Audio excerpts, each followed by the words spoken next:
I'd like to be able to drive smoothly in town, even though the streets are full of signal lights and stop-and-go traffic.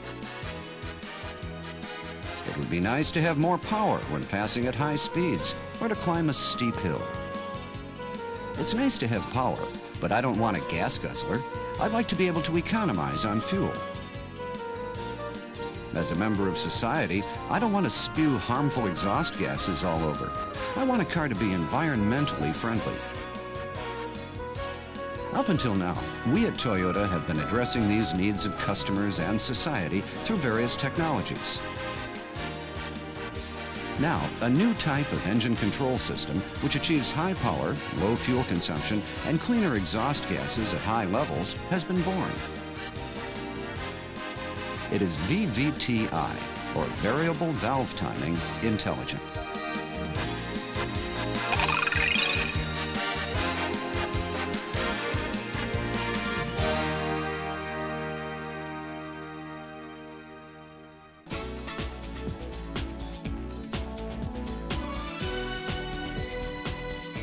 The VVTi engine offers superb overall performance.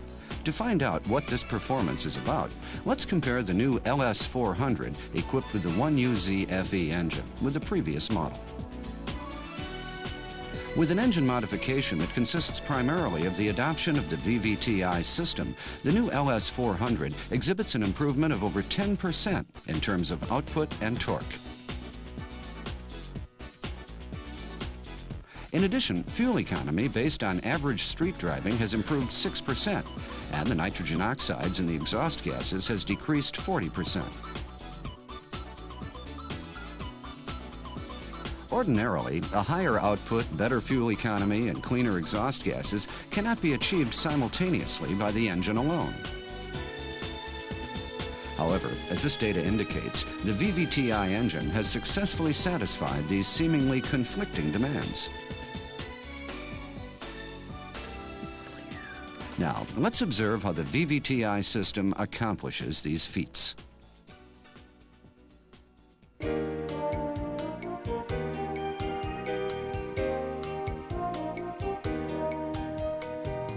Here's a cutaway of an ordinary engine.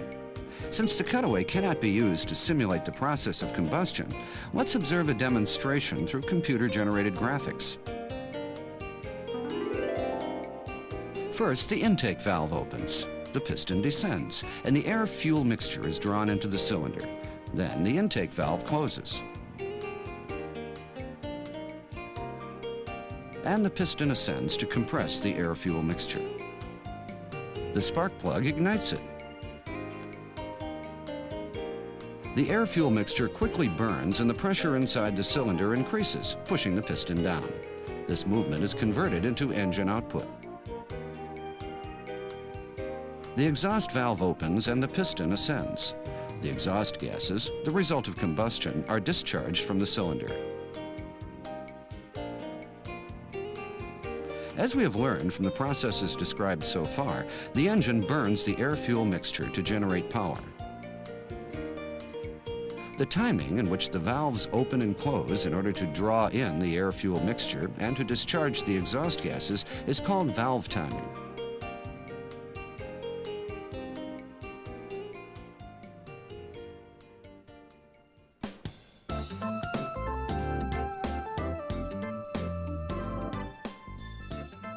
Now, let's examine the actual valve timing. This is slightly different from what we saw earlier. In an actual engine, the intake valve opens slightly while the piston is discharging the exhaust before it reaches its topmost position, which is called top dead center, or TDC. And the intake valve closes at the beginning of the compression stroke, after the piston passes its bottommost position, which is bottom dead center, or BDC. Meanwhile, the exhaust valve opens during combustion before the piston reaches its bottom dead center, and closes past the top dead center after the intake stroke begins.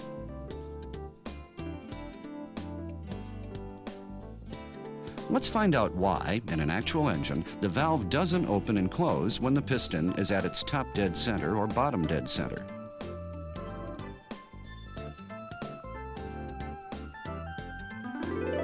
When the piston starts to descend, a vacuum is created in the cylinder so that the pressure in the cylinder becomes lower than the pressure in the intake port. At this time, when the intake valve opens, the air-fuel mixture in the intake port is drawn into the cylinder.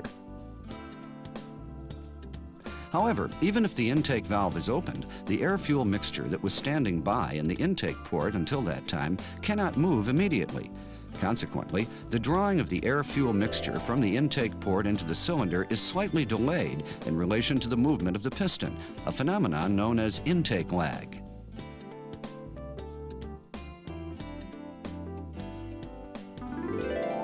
To compensate for this intake lag, the intake valve of an actual engine is designed to open before the piston reaches its top dead center. Due to the intake lag, even after the piston reverses at bottom dead center and begins its ascent, the pressure in the cylinder for some time remains lower than that of the intake port.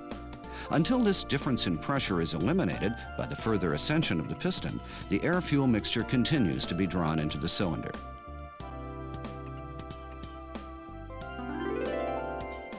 Consequently, to draw in as much air-fuel mixture as possible, engines are designed so that the intake valve closes after the piston moves past bottom dead center, after the compression stroke has begun.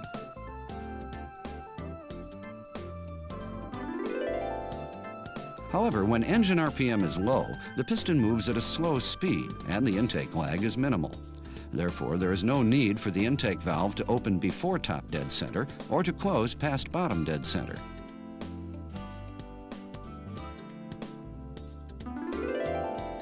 If the intake valve opens before top dead center, it could have the bad effect of drawing in exhaust gases and the detrimental effect of causing the engine to discharge the air-fuel mixture that was drawn in if the intake valve closes past bottom dead center. On the other hand, if engine RPM is high, the intake resistance increases. Then the intake cannot catch up with the faster piston speed, creating a larger intake lag.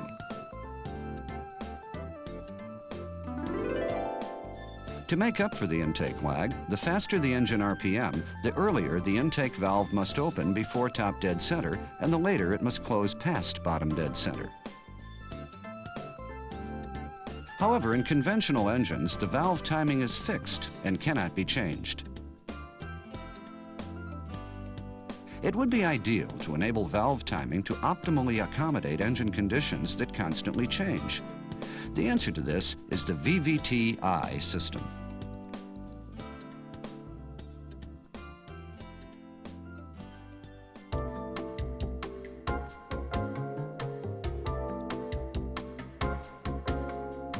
VVT-I is a system that varies the timing of the intake valves to achieve optimal valve timing.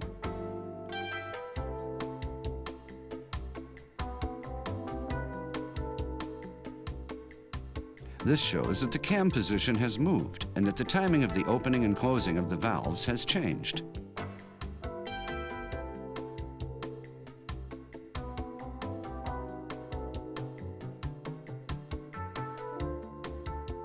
Let's observe how this mechanism works. The vertical movement of the pistons is converted into rotational movement of the crankshaft. This rotational movement is transmitted by the timing belt via the pulley to the camshaft.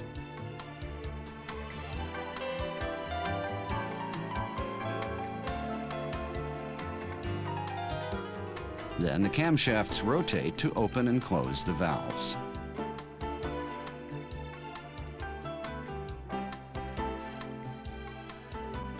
In an engine in which the pulley and camshaft rotate in unison, the timing to open and close the intake valves is constant in relation to the position of the piston and cannot be changed.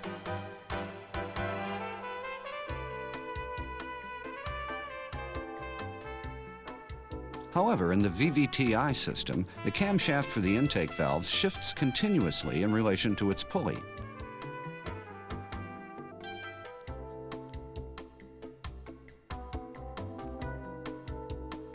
Accordingly, VVT-I varies the timing to open and close the intake valves constantly to an optimal level by taking engine RPM and load into consideration.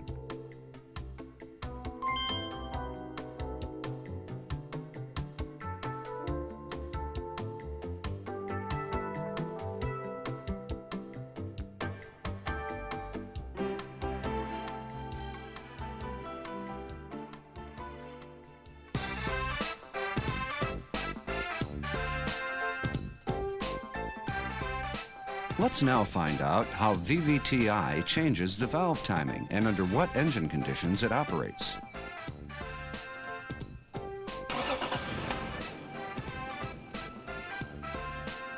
First, let's observe the engine at idle. During idling, the engine does not need to generate power to run the vehicle. The only performance that's demanded of the engine is to idle smoothly without any vibrations.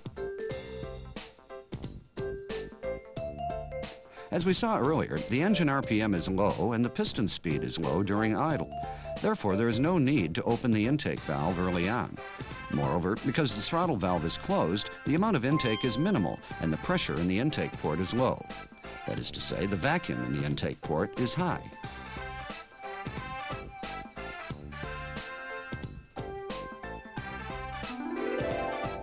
The condition in which the intake and exhaust valves are open simultaneously, as illustrated here, is called valve overlap.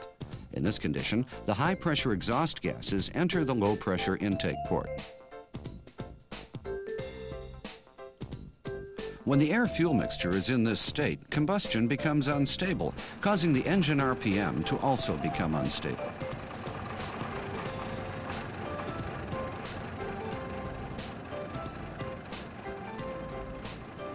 For these reasons, in conventional engines that cannot avoid valve overlap because the valve timing is fixed, it becomes necessary to raise the RPM at idle to a certain extent in order to stabilize the engine RPM.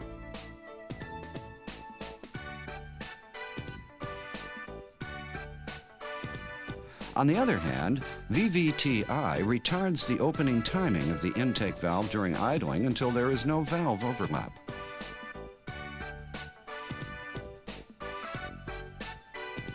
Thus, the air-fuel mixture that is drawn in is in a favorable state without any exhaust gas contamination.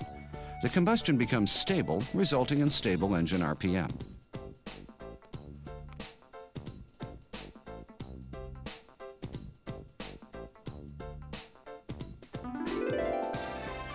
As a result, engine idle is stabilized even when the engine RPM is lowered. The engine's fuel economy increases in relation to the amount of RPM that was reduced.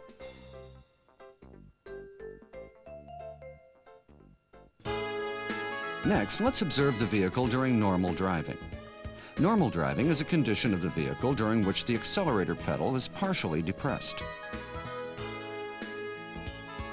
Operations that do not put a large load on the engine, such as constant speed operation, ordinary acceleration, and ascending a mild slope, are also considered normal driving. Under such conditions, a VVTi advances the valve timing to increase the overlap. The overlap is now utilized effectively, although it had a bad effect during idling, which we mentioned earlier. Let's find out how this is made possible. As we learned earlier during the explanation of idling, valve overlap causes the high-pressure exhaust gas to enter the intake port, creating a situation that is unfavorable for the air-fuel mixture. However, at this time, because the RPM is relatively higher, the engine RPM does not become unstable. Moreover, because there's no need to generate a large output during normal driving, there's plenty of power left in terms of the engine's potential. By increasing the valve overlap and leading the exhaust gases to enter the intake port, the vacuum in the intake port is reduced by the high-pressure exhaust gases. For this reason, during the intake stroke, in which the air-fuel mixture is drawn in, the resistance that is present when the piston descends is reduced.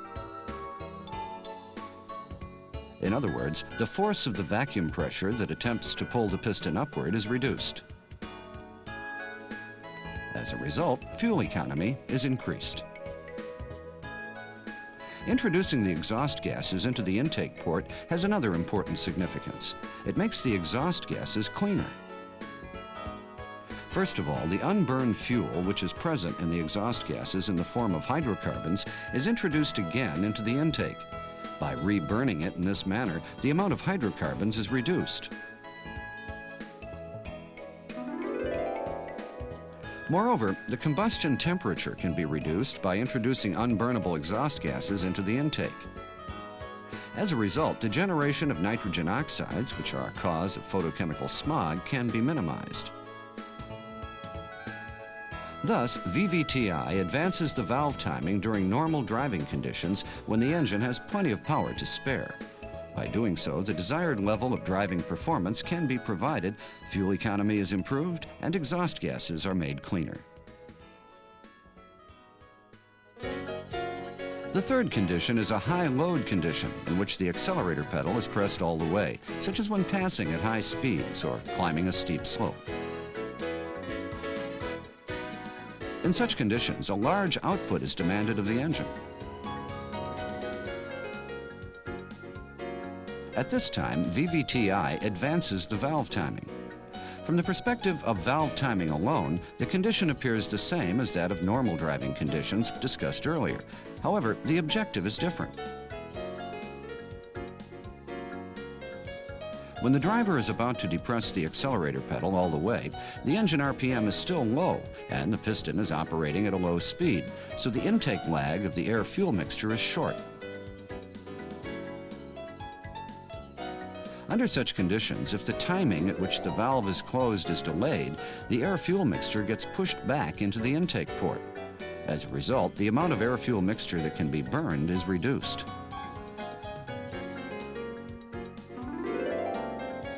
Therefore, in order to draw in the maximum amount of air-fuel mixture without pushback, the valve must be closed early on by advancing the valve timing.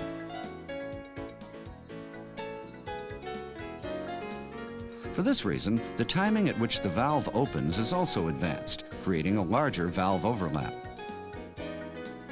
Because the throttle valve is open wide, the pressure in the intake port is closer to atmospheric pressure with a minimal amount of vacuum. Therefore, the amount of backflow of the exhaust gases into the intake port is kept smaller than that of normal driving.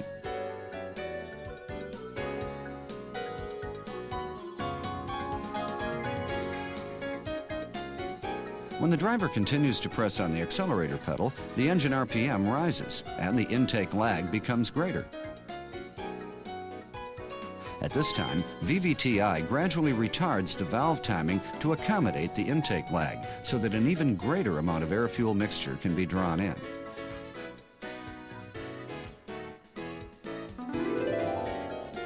When the accelerator pedal is pressed all the way like this, VVTi causes as much air-fuel mixture as possible to be drawn into the cylinder to maximize the potential of the engine.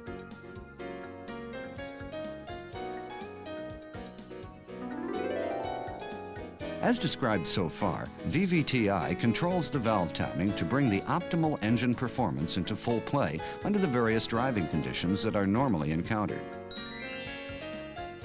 As a result, in addition to generating a high output when needed, VVTi greatly contributes to increased fuel economy and cleaner exhaust gases.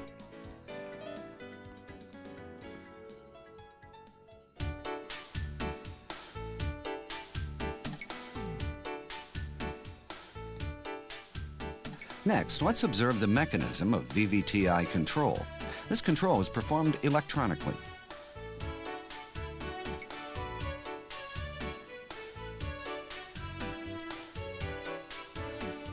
First of all, to find the cam angle in relation to the piston position, a crankshaft position sensor, and a camshaft position sensor are used. To find the engine load, an airflow meter,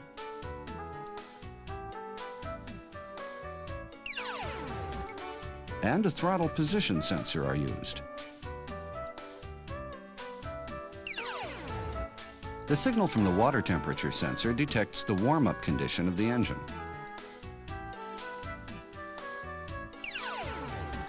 The information that's provided by these sensors enables the ECU to calculate the optimal timing for the intake valve.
Last, as a service reminder, never remove these bolts. The timing pulley must not be disassembled.